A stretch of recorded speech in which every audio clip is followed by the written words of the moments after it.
Hello, I am Pramod Kumar. Today we will discuss microeconomics, production and costs, right? So first we will discuss production function. What is production function? Production function is a relationship between inputs used and output produced. For various quantity of inputs used, it gives maximum quantity of output that can be produced, right? Once again, production function is a relationship between inputs used and output produced. For various quantity of inputs used, we get maximum quantity of output that can be produced.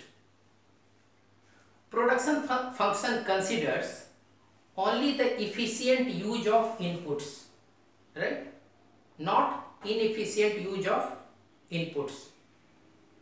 As a matter of rule, production function considers efficient use of inputs, right?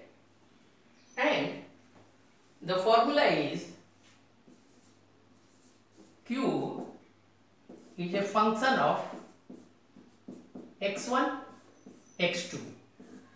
So what is this? The maximum output that can be produced is a function of x1 and x2. What is x1? x1 amount of factor 1. What factor 1? Factors of production. x1 amount of factor 1 of production, x2 amount of factor 2 of production. Its function we get maximum output. Firms try to maximize their profits by various combinations of inputs. They always try to maximize, their main aim is maximization of profits, right? Now we come to technology. In a production function, technology plays a major part. Suppose we are using Y technology and getting X output. So there could be a likelihood that when we go to Z technology, higher technology, we get more than X output. We go to a lower technology and we get lesser output, right? So higher technology is supposed to increase the output, right? Now we go ahead. Our production function tells us what maximum quantity of output can be produced by using different combinations of the two factors. For the sake of simplicity, we are assuming only two factors of production here, right? In order to make the funda clear. Then what happens? We have already taken this output is equal to as a function of x1, x2, x1 amount of factor 1 of production, x2 amount of factor 2 of production, right? It says that by using x1 amount of factor 1, x2 amount of factor 2, we get this, the maximum possible output, right? So here we get a production function diagram. So you need to see it thoroughly. These are the factors of production x1, x2. As we have discussed, we have discussed two factors of production. Factor of production x1, x2. It starts from 0, 1, 2, 3, 4, 5. x2 is the row, x1 is the column, right? So x2 goes like this. 0 amount, 1 amount, 2, 3, 4, 5, 6. Same way, another factor x1 goes 0 amount, 1, 2, 3, 4, 5, 6. Row wise, x2 increases, column wise, x1 increases, right? So, let us take any point.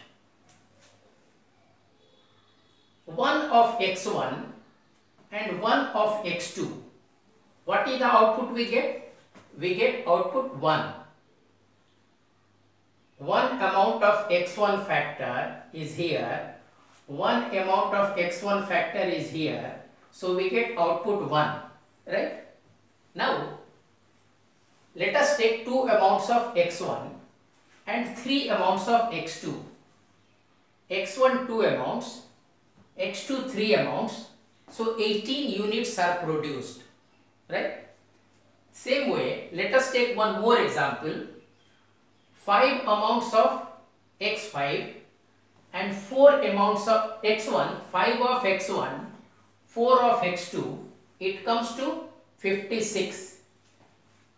If we combine 5 amounts of x1 factor of production, 4 amounts of x2 factor of production, so we get 5 and 4, 56 units of production, right?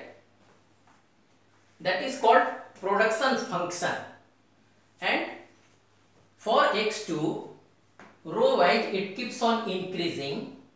For x1, column wise it increases.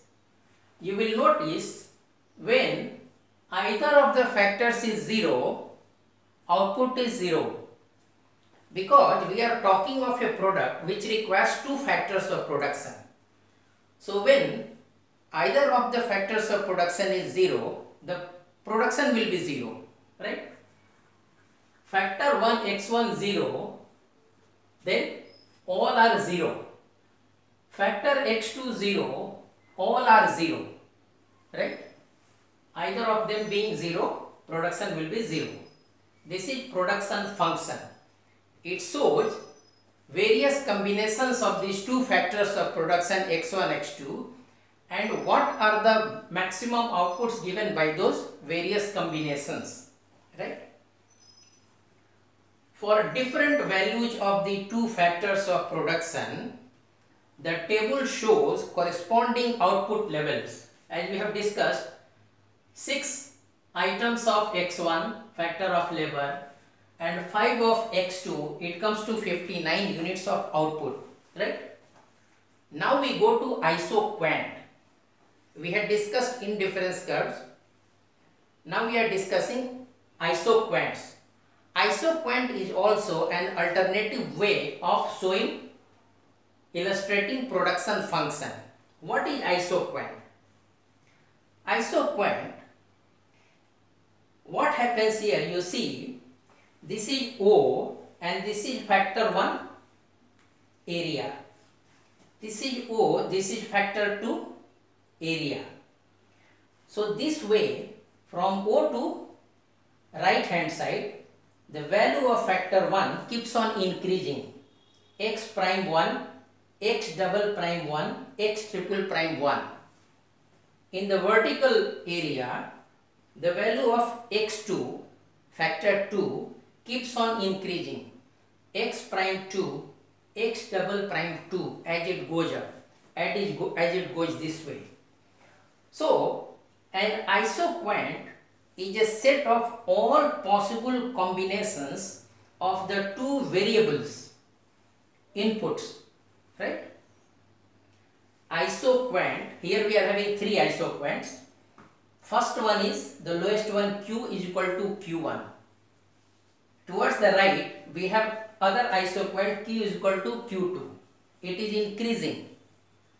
And the uppermost is Q is equal to Q3. Further, it has increased, right? So, an isoquant is the set of all possible combinations of the two inputs. Factor 1 input, factor 2 input. Factor 1 means factor 1 of production, factor 2 means factor 2 of production. All possible combinations of the two inputs that yield the same maximum output produced by the firm, right? On this plane, you take any point, right? Any point. Your output will be Q is equal to Q1. On the middle plane, you take any point, you will get Q is equal to Q2. Q means quantity produced. On the rightmost, you take any point, you will get Q is equal to Q3, further higher isoquant, further higher output. So what happens here? Here we are having x prime 1, x2 prime 2, x prime 1 of factor 1, x prime 2 of factor 2. So this combination, what is this combination? The combination of the two inputs. What are those two inputs? Factors of production. It gives certain output, right? When we go to the next, higher amount of factor 1, x double prime 1, and lower amount of factor 2, x prime 2. So here we are having this area representing output. So both these areas, this and this, are similar. How and why are they same? Because they are on the same input plane and they fall on the same isoquant of Q is equal to Q1. So what is the isoquant we discussed? An isoquant Q is equal to Q1 or Q is equal to Q2 or Q is equal to Q3 is a set of all possible combinations of the two inputs that produce the same maximum level of output. We had discussed production function. It talks about production of maximum output through combination of various inputs of production, right? So here, when you go to the next one, you find Q2. The output is higher. So there, factor 1 has increased to x triple prime 1, right? And factor 2 has remained the same, x prime 2. So it shows that if marginal product is positive,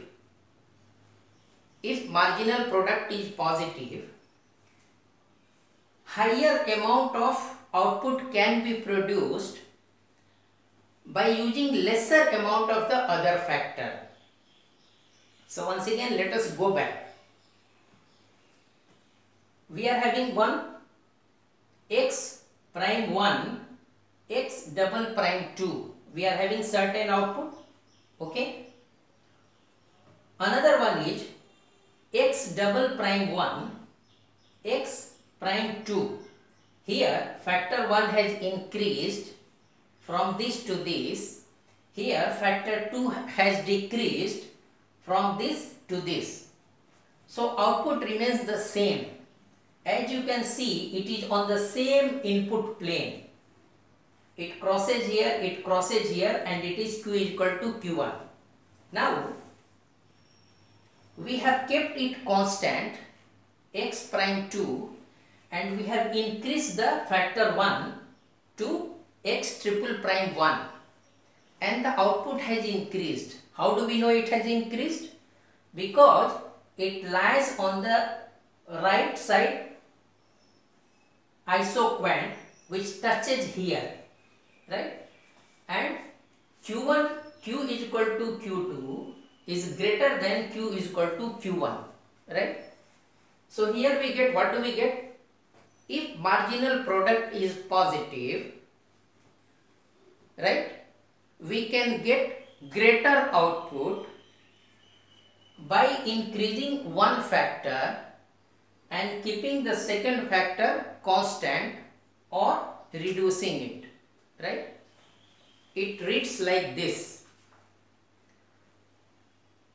When marginal products are positive with greater amount of one input, the same level of output can be produced.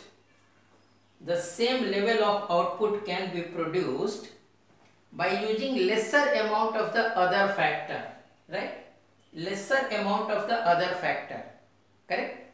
Once again, when marginal products are positive with greater amount of one input, this is the greater amount of factor 1, the same level of output can be produced by using lesser of the, so from here we have brought it here, and from here we have gone to here, and output has increased to isoquant Q is equal to Q2. Now the short and the long run. So what is the short and the long run? In the short run, firms can vary variables. What are the variables? Inputs, right? In the short run, firms cannot vary all the variables. Variables means input, factors of production. They may be able to vary one variable, not the other. So in the short run, when the firm is able to vary one variable, it is called variable cost, variable input. And the other input which cannot be varied in short period, that is called fixed input, right? Once again, in the short run, all the variables, all the inputs cannot be varied because it is short run. So firms can vary one variable, not the other. So the input that they can vary is called variable input. The input which they cannot vary in the short run is called fixed variable, right? That is called short run. But in the long run, a firm can vary all the inputs, right? Because they have got long run, long time to vary the variables. So in the long run, nothing is a fixed variable. Means everything can be varied. Either it can be taken up or it can be taken down. Everything means factors of production, inputs for production, factors of production, right?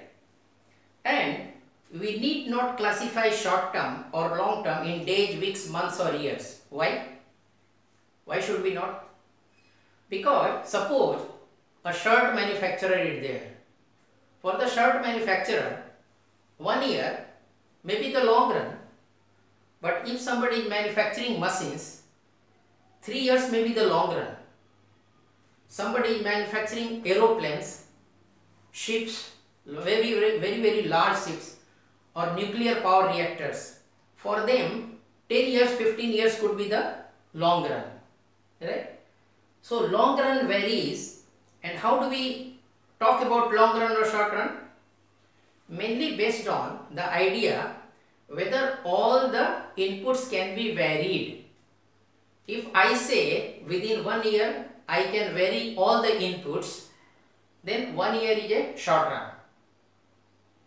When I say I can do it in not even in 3 years, then even 3 years is not the long run. More than 3 years is the long run, right? Short run, long run. Short run, all the inputs may not be varied. So whatever can be varied is variable input. Whatever cannot be varied is fixed input, right? In the long run, everything can be varied. All inputs can be varied. So that is called, what is that called? Everything is variable in the long run, right? Now we come to total product, average product, marginal product. What is total product? What happens? We vary a single input and keep all other inputs as constant, right? We are talking about total product. We vary a single input and keep all other inputs constant. Then for different levels of employment of that input, which input? Which we are varying. So for different levels of employment of that input which we are varying, we get different levels of output from the production function, right? Once again, total product, when we vary a single input and keep all other inputs constant, so for different levels of employment of that input, which input? Which we are varying, we get different levels of output from the production function. This relationship between variable input and output,